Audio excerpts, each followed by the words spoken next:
તો મિત્રો અત્યારે અમે આવી ગયા છીએ મુંબઈનું ધ મોસ્ટ પોપ્યુલર પ્લેસ જે છે ધ ગેટવે ઓફ ઇન્ડિયા. તમે જુઓ મારી એક્ઝેક્ટ સામે ધ ગેટવે ઓફ ઇન્ડિયા અને પબ્લિક તમે જુઓ કેટલું બધું પબ્લિક છે. અહીંયા છે ને અમુક ભૂરિયા દેખાય છે પણ અત્યારે ભૂરિયા કોઈ છે નહીં. અને સામે તમે જુઓ જે છે તાજ હોટલ. આ તાજ હોટલ જેમાં ઓલી 26/11નો હુમલો થયો તો આ એ જ હોટલ છે. અને અત્યારે અમે આવી ગયા છીએ ધ ગેટ ઓફ ઇન્ડિયા અને હવે હું તમને આના સરસ મજાના વ્યૂ બતાવીશ.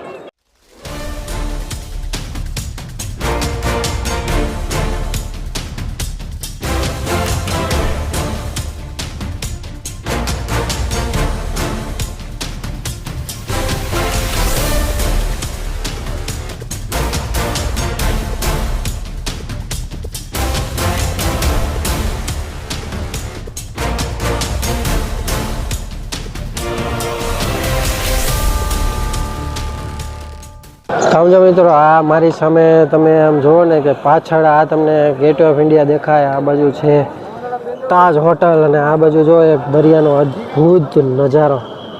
કેવો સરસ મજાનો નજારો છે. આ રોડો ફેરી રૂટ છે. કયો રૂટ છે એ તો આપણને નથી ખબર પણ આ જો અત્યારે આ બધું બોટિંગ ને એ બધું ચાલુ છે. એની ટિકિટ ને એ બધું પણ ઘણું હશે એ પણ આપણે હજી ખબર નથી. પણ બોટિંગ ને એ બધું સરસ મજાનું થાય ને અંદર લગભગ ઘણી ઊંડી ઘણી બધી બોટ ને એવું બધું છે અને અંદર બીજું કામ ચાલુ છે. તો ખરેખર મુંબઈ આવો તો આ ગેટવે ઓફ ઇન્ડિયા અને તાજ હોટલ બે જોવા જેવી વસ્તુ છે. તો મિત્રો અત્યારે અમે ગેટવે ઓફ ઇન્ડિયાની એક્ઝેક્ટ સામે જ ઊભા છીએ અને જો આ છે ગેટવે ઓફ ઇન્ડિયા. કેટલા સરસ મજાનો ગેટવે ઓફ ઇન્ડિયા. અત્યારે કંઈક સમારકામ ચાલુ છે અને આ તમે જુઓ કે એનું બધું લખ્યું છે, ઇંગ્લિશમાં લખ્યું છે અને બીજું લખ્યું છે આ મરાઠીમાં તો આપણને ખબર બહુ પડે નહીં. અને આ બીજું છે ઇંગ્લિશમાં લખ્યું છે. સરસ મજાનો લેખ લખ્યો છે અને જગ્યાએ પણ એટલી બધી જોરદાર સરસ મજાની જગ્યા છે. પબ્લિક તમે જુઓ કે કેટલું બધું પબ્લિક અહીંયા વિઝિટ કરવા આવે છે. અત્યારે લગભગ 2:45 જેવું થયું છે અને પબ્લિક એટલું બધું વિઝિટ કરે છે. જગ્યા એટલી બધી સુંદર છે અને સામે તમને દેખાય છે એ છે તાજ હોટલ. સુંદર સરસ મજાની મુંબઈની કહેવાય ને કે મોસ્ટ પોપ્યુલર બે પ્લેસ છે એ મારી સામે છે. આ પાછળ છે ગેટવે ઓફ ઇન્ડિયા અને આ સામે છે તાજ હોટલ.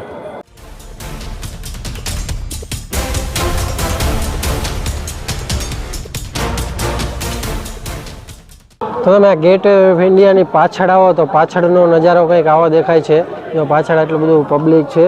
આ બધું જ પબ્લિક આ પાછળની સાઈડ છે. આ છે ગેટવે ઓફ ઇન્ડિયાનો પાછળનો ભાગ અને પાછળ આ બધું પબ્લિક ઊભું છે. અમારા મિત્રાજભાઈ બેઠા છે અને હું પણ જો અત્યારે પાછળ આવી ગયો છું અને પાછળ કેટલી બધી અહીંયા બોટ ને સ્ટીમર ને એ બધું છે. રાઇડ્સું ચાલુ છે અને દરિયો કહેવાય ને કે ગજબનો દરિયો છે.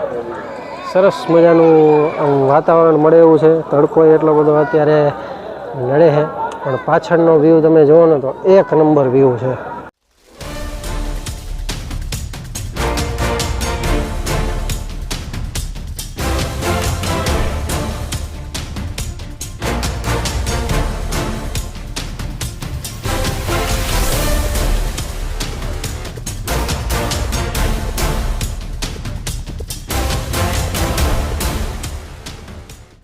મિત્રો અત્યારે અમે આ ગેટ ઓફ ઇન્ડિયા છીએ અને તમને જોરદાર વસ્તુ દેખાડું કે અહીંયા બધા છે વિદેશના લોકો. જો આમ વિદેશના લોકો છે આ પાછળ જાય છે. એમના સાથે માણસો આ બધા જ ફોટા અને એવું બધું પડાવે છે, સેલ્ફી પડાવે છે અને એ લોકો તે આમ કહેવાય ને કે હસીને બધા સાથે સેલ્ફી પડાવે છે. જો આ લોકો છે એ વિદેશથી આવેલા છે અને આખું ફેમિલી સાથે છે અને કોઈ પણ સેલ્ફી પડાવવા માટે કહે ને તો કોઈને પણ ના નથી પાડતા. એકદમ સરસ મજાનો એ લોકોનું નેચર છે પણ આપણે એમને હેરાન નહીં કરવી. આપણે એમની સાથે સેલ્ફી નથી પડાવી.